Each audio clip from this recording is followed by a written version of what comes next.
Buenas tardes, habla con Laura Figueroa Sepúlveda de la Universidad de Pamplona.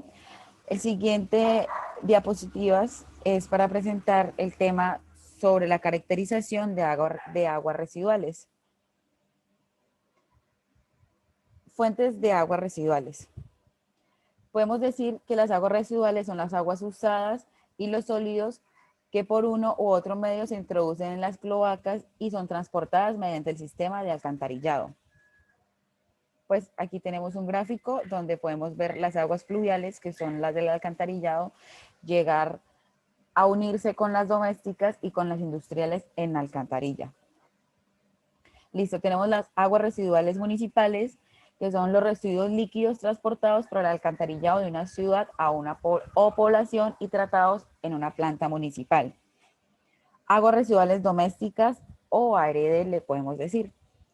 Son los líquidos provenientes de las viviendas o residencias, edificios comerciales e institucionales.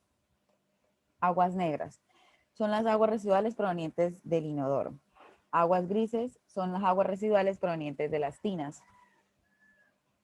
Y ya les venía explicando cómo se unen las aguas pluviales con las aguas domésticas y las industriales en una sola alcantarillada. Características de las aguas residuales. Aquí tenemos un gráfico donde podemos ver los agentes físicos, los químicos y los microbiológicos. En los físicos están los sólidos, suspendidos, el calor, la radioactividad. En los agentes químicos está el pH, sustancias comunicadoras, del oxígeno disuelto, sustancias tóxicas, nutrientes y grasas y aceites. Agentes microbiológicos están los virus, las bacterias, los protozoos y los... Casi no se alcanza a ver un poco la diapositiva. Las características más importantes del agua residual son el contenido total de sólidos, término que engloba la materia en suspensión, la materia sedimentable, la materia coloidal y la materia disuelta. Otras características importantes son el olor, la temperatura, la densidad, el calor y la turbiedad. A esta expresión de las características de un agua residual puede hacerse de muchas maneras, dependiendo de su propósito específico, pero sin embargo, vale la pena anotar que toda la caracterización de aguas residuales implica un programa de muestreo apropiado para asegurar la representatividad de la muestra y un análisis de un laboratorio de conformidad. Listo. Tratamiento de agua residual, demanda bioquímica de oxígeno o de BO5. Demanda bioquímica de oxígeno o de BO. Es un parámetro que mide cantidad de dioxígeno consumido al degradar la materia orgánica de una muestra líquida. La materia orgánica requiere oxígeno para ser degradada en un curso de agua en alto contenido orgánico, favorece el crecimiento de las bacterias y hongos. También decimos que la demanda bioquímica de oxígeno es la cantidad de oxígeno que requieren los microorganismos para oxidar o estabilizar la materia orgánica que es biodegradable en condiciones aerobias. Cuando se refiere a que la DBO necesita,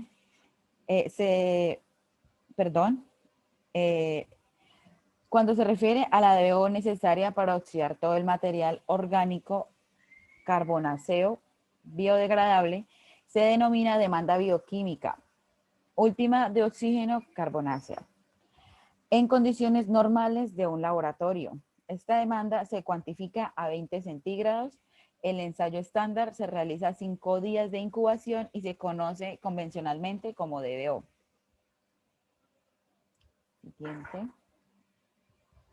DBO nitrogenasa. La descomposición de la materia. Ay, esta imagen. No, sí, así está bien. La DBO nitrogenasa.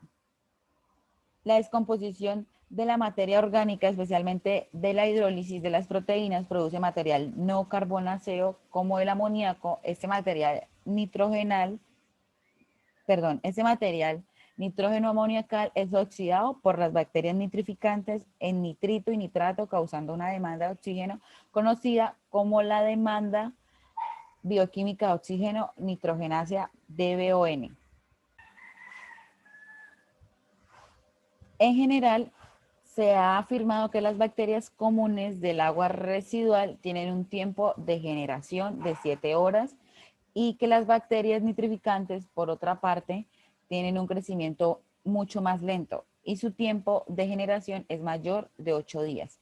El efecto de la DBON se observa en las gráficas que podemos ver en el capítulo que el profesor nos brindó por el grupo de Teams.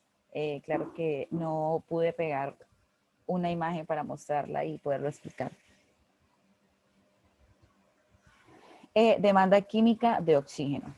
La demanda química de oxígeno es un parámetro que mide la cantidad de sustancias susceptibles de ser oxidadas por medios químicos que hay disueltas o en suspensión en una muestra líquida. Se utiliza para medir el grado de contaminación y se expresa en miligramos de oxígeno diatómico por litro. Aquí podemos ver una determinación de DQO y podemos ver que existen dos métodos de laboratorio para determinar la DQO. Una es por la lectura final por titulación y la otra es gracias al espectrofotómetro. Y pues aquí podemos ver que el método de reflujo abierto o macro DQO, en el cual se emplea una gran cantidad de muestra y reactivos. La otra está el método de flujo cerrado o micro DQO, donde se utilizan pequeñas concentraciones de muestra y reactivos, lo cual lleva a reducir costos de tiempo y de análisis.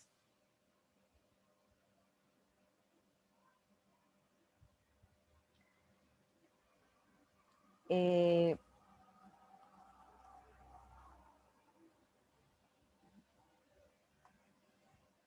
Pues también podemos decir que se usa para medir equivalentemente la materia orgánica oxidable químicamente mediante un agente químico oxidante fuerte, por lo general un dicromato de potasio, en un medio ácido y a alta temperatura para la oxidación de ciertos compuestos orgánicos.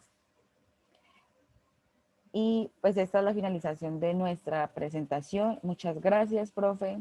Que tenga un buen día.